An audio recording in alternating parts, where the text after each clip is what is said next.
Welcome to Milltown Threads, weaving together stories from the past.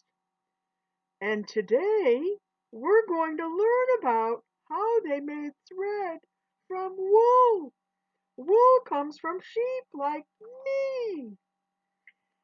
These stories are brought to you by the Mill Museum and the Last Green Valley.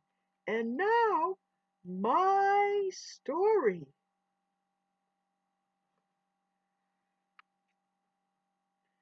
Wool comes from sheep and also goats, dogs, and other animals.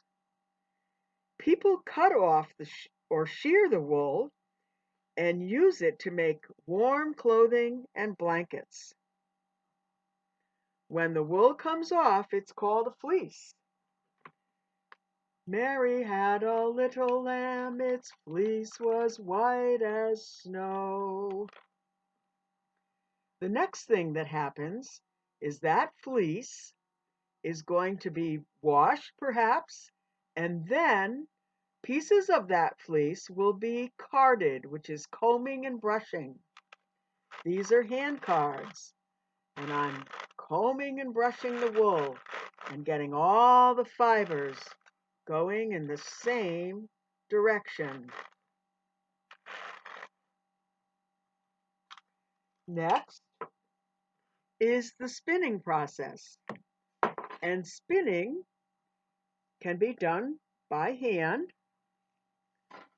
And the process is taking the wool and spinning or twisting it into a thread.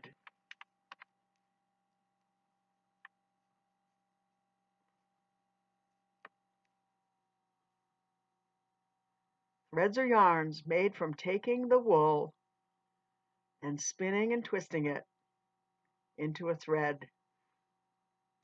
This can be done on a drop spindle. It can be done on a spinning wheel. And after the 1800s, spinning was done in factories.